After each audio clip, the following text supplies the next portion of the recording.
Hello, beautiful team. Shawna L. Francis here. Today is January 28th, 2023. Thank you so much for being here with me. We are channeling Queen Elizabeth. I think this is number 10 today. We're making this happen, guys. This is actually happening. She's shown up. We're making our way through this information. I had a horrible headache all day, just feeling yucky, and this is all those hormonal, menopausal stuff that I'm going through. So every, I don't know, 4 to 6 weeks, I get these days where I just have this nonstop headache. So today was one of those days. It made for a pretty brutal channeling tonight with the Queen. It took a couple of hours to get through just about 1,800 words. And that was with a lot of pausing and a lot of, recentering and really focusing. At one point I had asked, Melchizedek to please come in and help me be a very clear and concise channel, and I did feel my energy shift quite a great deal in the middle of this. But so anyway, it was kind of brutal to get through this, but we did it. The Queen makes a pretty bold statement today. I'm not gonna talk about it yet. We'll lead up to that. I'll go ahead and get into this here with the Queen. Thanks again, everybody, for being here and for all your beautiful comments. I'm behind on getting to everybody's comments and questions, but I do get a chance to zip through them, read through them quickly at least, but it takes me a little bit longer to sit down and actually respond. So thanks, everybody. Keep them coming. Okay, so here we got started. She said, as we discussed yesterday, Shawna, we walk the path of the unknown. There may be many among you who feel that you have a pretty firm grip on this unknown path. Many of you may feel like you know what's going on here and how it has impacted your life, how things have morphed and changed over the years to become more and more centered around fraud, untruths, and deception. And indeed, there have been many good sources of information from the past 50 years or so that have helped many of you become acclimated to the concepts that we've been speaking about. But the truth will be surprising even to those who feel they have a good grip on this. It will be breathtaking in its scale and complexity. And it will change how you feel about this world forever. So even for everybody here who's done a lot of research on the negative reptilian agenda and, this is all feeling like old news, it's still going to be shocking and surprising. I don't know. I don't know really what's coming. This is some big stuff. It's just, I think just the breadth of it, it's mind-boggling to me for sure. And she says here, come springtime, much of what we plan to discuss will be out in the open and available. So springtime. So we're at the end of January. So what, sometime toward the end of March? Middle of March, end of March? I think spring officially starts, what, April 20th, 19th, whenever the spring equinox is. I don't know this stuff. I need to look it up. And she says here, and you'll feel the shift as small ripples from today grow into larger and larger waves of truth and energy as the momentum picks up speed. Okay. She said here, this playground we call Earth will continue to feel very different. It will keep all of you on your toes as you maneuver the changing energetic landscape. Not only from the words being spoken here through this channel, but through a host of other activities, energies, and changes happening in other areas of the planet. And she says here, the most important thing to remember is that no one and no thing has any real control over you. You are deciding for yourself who you are, what you are, how you shall be in any given moment. Yeah, wow, this has been really, a major theme from the very beginning of this channel here with the Galactic Federation of Light and Melchizedek and Cryon. The most important thing to remember is that no one has any real control over us. We are deciding for ourselves who and what we are, how we are going to be in any given moment. And of course, she said, we hope that love will be the centerpiece of your existence, knowing that fear is the antithesis of love.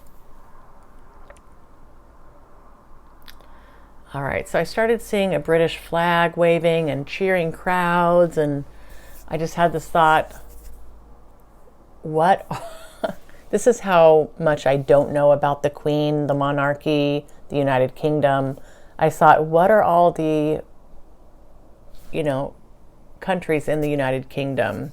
And so I did a quick, like in the middle of this, I kind of looked this up because she's going to talk about it. So I'm finding I really want to be accurate here. I think I could have channeled it just fine, but I really wanted to make sure that I had that nailed down. So she said here, Northern Ireland, Scotland, and Wales, those countries, along with England, make up the United Kingdom. The Commonwealth, the Republic, Great Britain. Relatively speaking, such a small footprint on such a grand planet. However, the influence wielded from this tiny point on a map, it's a pivotal and central hub for the negative reptilian agenda. This monarchy rules over many lands and people outside of the United Kingdom, and every bit of it was directed and deliberate by the negative reptilians. Some of the countries, some of the land masses have an abundance of resources important and needed by the negative reptilian regime. Some places are significant energetically in terms of their placement on the planet. And then other spots were just for sport and fun. Maybe like the British Virgin Islands and that kind of thing. Just for sport and fun. The accumulation of resources and wealth, as well as the tactical importance of some of these locations, made the conquering and control of these areas important to the regime. Shawna, prior to my reign as queen, the monarchy expended a great amount of effort conquering and pilfering foreign lands. Great exploitation. Yeah, I don't think, this doesn't necessarily hit the news here that, for centuries and centuries, this monarchy pilfered the lands that they were conquering, and that's how they amassed a bunch of their wealth. And she talks about this. She said, the monarchy up to this point had been well positioned to carry out the nefarious duties as directed and guided by the negative reptilian players. The painstaking and elaborate conquests outside of the core United Kingdom helped secure and fund the royal monarchy's respect, fame, and fortune throughout the centuries. The wealth was not as important as the appearance of power, the portrayal of power. Control is always the goal. Wealth is just but one tool that helps perpetuate it. Shawna, she said, the capstone in all of this is the relationship between those in power and those who are being ruled by that power, and the great separation between the two. The monarchy has been very adept at maintaining such lofty and godlike presences throughout the centuries, untouchable by the average person. Boy, isn't that true? She says here, this separation is also a favored tactic of the negative reptilian regime, the few ruling the many, and the many falling in line, doing as they're told, accepting and even at times embracing this rule. She says here, it sets a worldwide precedence of extreme hierarchical infrastructure. And you now see this mimicked throughout nearly every corner of the planet, the one or few ruling the many. Shawna, know that it doesn't have to be this way. Just as the premise that women are inferior to men, it's just a concept that was widely accepted but it didn't need to be that way. This was a negative reptilian tactic to help further their agenda. Okay, and there's a whole video, channeled video on this exact idea from a few weeks ago. The subjugation of women.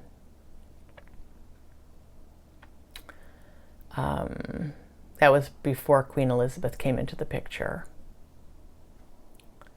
There could be a myriad of other choices for how cultures and societies can work together. Yet, this has become so normalized that it's barely even questioned.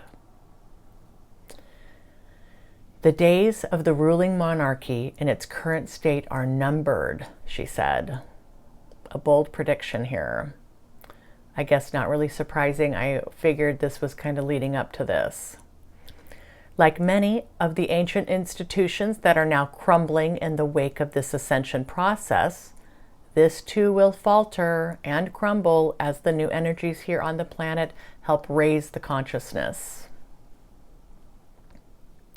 And through the raised consciousness, there will be choice, and there will be many who will want to choose differently. And I said, okay, yeah, wow, that's big.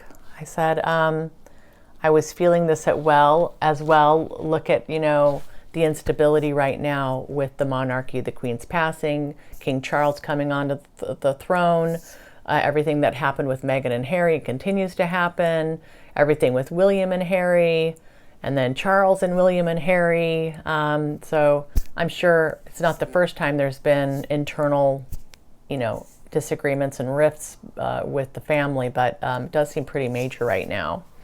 And she said, yes, Shawna, the ideals and accepted ways of thinking are changing rapidly. The crumbling of this institution will be agonizingly painful in the short term, but will be beautifully freeing in the long run. Any human construct built from fear, no matter how old and established, will not be able to continue in its old form for much longer. There will be a bit of soul searching. It will feel like an identity crisis, with of course massive instability and chaos that will come with the dismantling of such a firmly rooted force on the planet. And then there was a pause, and I took this opportunity to ask a question here. I said, what will this mean for the negative reptilians who have been controlling the monarchy from behind the scenes for the last 800 plus years? And she said, well, Shawna, as mentioned before, this is a fairly delicate operation. Even though it's widespread, even though it's established, even though it's ingrained into the fabric of many, many societies around the planet, this is not infallible. What will likely happen is that the negative reptilians will do what they can to amplify the fear that will accompany the breaking down of this system. They will absolutely exploit that aspect of this process for their own gain. And they'll also work hard at maintaining a level of instability amongst the average person for as long as possible. Excuse me. So you can expect that the rebuilding of infrastructure outside of the monarchy will be a slow, painful, and drawn-out process if the negative reptilians are left to their ministrations. And then she says, however, there will be an abundance of light as well, helping the situation, people with very good intentions being supported from the other side of the veil to help rebuild from a place of unity, compassion, and fair representation. All right. The Galactic Federation of Light talked about this a lot in the first year of channeling them.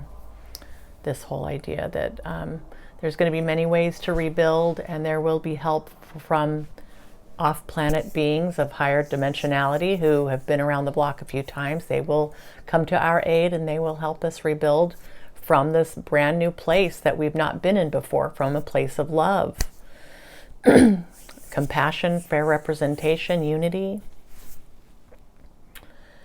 All right, so there was another pause, and I took this opportunity to ask another question. I said, you may not want to answer this, however, it came into my mind, so I want to ask. I said, will the toppling of the monarchy help bring about another world war that Melchizedek had talked about through Paul Selig, that's supposed to be happening within the next 2, 3, 4 generations? So Paul's talked about this. It's in the latest book, Resurrection, too, and I think I've mentioned it before. And she said, actually, there's quite a bit of a long pause here. And then she came in, Shawna, that topic will take us too far off track at this time, so we humbly ask that we hold that question for a future conversation. I said, okay, thank you. Yeah, you can imagine, that could send us who knows where, but I imagine it will be addressed. I said, okay, thank you. Please continue wherever you'd like. And she said here, there is great hope for a future that is free from this negative reptilian influence. It will require that this planet and all of her inhabitants reknow themselves, a new humanity in the driver's seat, recreating who and what they are, who they want to be. It's no small task, she said. And massive, massive changes are required to get to that point, to reknow oneself in all ways, as a collective and also as an individual. The dismantling of the monarchy will be just one of many leaps that will be embarked upon along this path, the path of ascension. As it comes to light, she said, who has really been in charge of the monarchy, the path takes a bit of a different turn, as the motivation to leave an antiquated and controlling system behind begins to feel more urgent. Again, this will be the freeing power of truth, she said, the emancipation of negative reptilian energy. It's all part of the process. And then she's wrapping it up. We are all shedding masks of some sort. Many have been unaware that there was even a mask to begin with. We're starting at the most basic of levels, unmasking the truth. All right, she said, Shawna, that will be it for today. Okay. The falling, the crumbling of the monarchy. Obviously, there's no timelines given here, and she may not even know what the timeline looks like, but it does feel inevitable, along with the crumbling of, say, the Catholic Church and the popes and all that good stuff, these antiquated old systems of control, separation from God, separation from each other, all the things that go along with, something like this. It is pretty mind-boggling. So anyway, would love to know what you think about this. Thanks, team. Okay, I'm gonna call it a night. I love you. Thanks again for being here, team. I'll see you tomorrow. Mwah.